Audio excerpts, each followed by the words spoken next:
Hi, I'm Rob D with Rob B, and today we're talking about how you can invest in UK property when you're an expat. Yeah, investing from afar isn't always easy, but after watching this video, you'll know exactly what to do.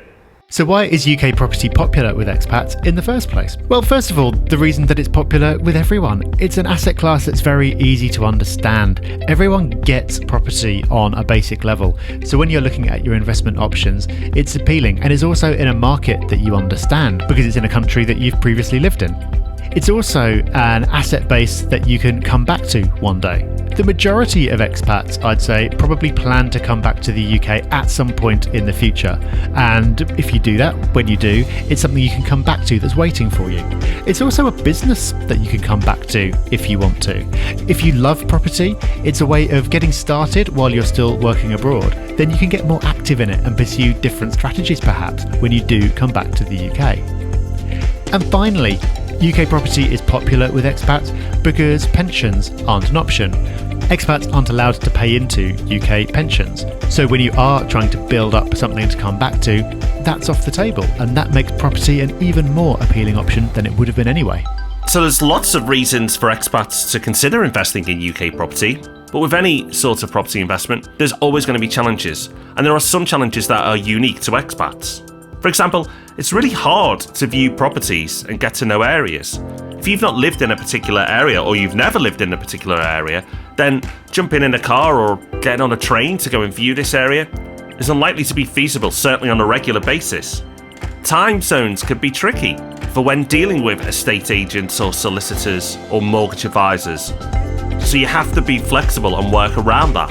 And the mortgage market that's open to everyone living in the UK isn't available to expats. There are mortgages and you do have options, but the options are fewer. And of course, any paperwork involved, if you can't do it digitally, means that they're going to be expensive trips to your local postal service. Okay, so how do you seize those advantages and overcome those challenges? Well, the first place to start is to speak to a mortgage broker and find out what your options are. Mortgages are likely to be the most significant challenge you face, and the access to mortgages that you'll have very much depends on where it is that you're living and what kind of company you work for. The lending market is a lot better than it was, and you'll probably have some options, but it's well worth speaking to a broker to find out what constraints you've got and what's possible. You should get very clear on your goals. Don't dabble with property investment. If you're going to do this as an expat, it requires serious consideration. So get very clear what you want from this process. Why are you even doing it? If you get clear on your goals, then you will make better investment decisions. Something else that's important for all investors, but especially for expats, is to build your network. You're going to have more challenges than most. They can all be overcome, but it's easier if you've got a network of people who can help you and people who are in the same position and have been through this before and can give you advice.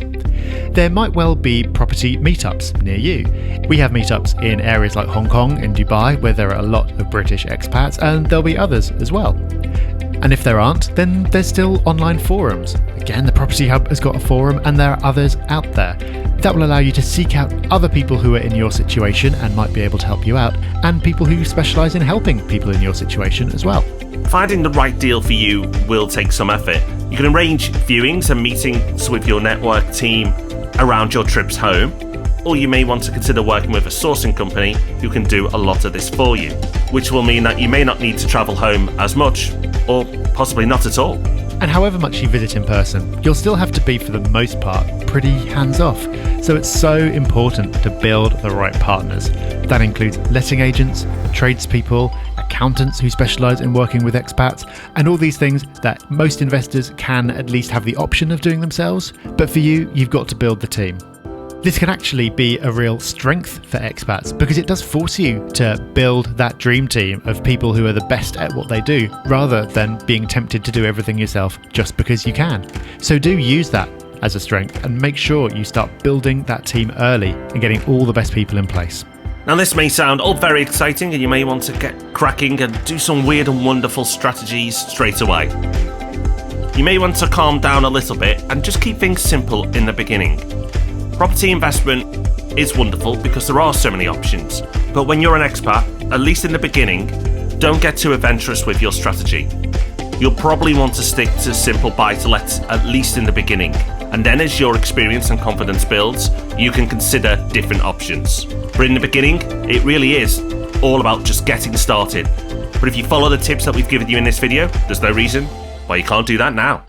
So, now you know how to do it. Investing from afar isn't always easy, and if you want a bit of extra help, you might want to check out Property Hub Invest, one of our companies that works with expats to invest. Yep, you'll find the link to that in the description, and make sure you subscribe to this channel as well.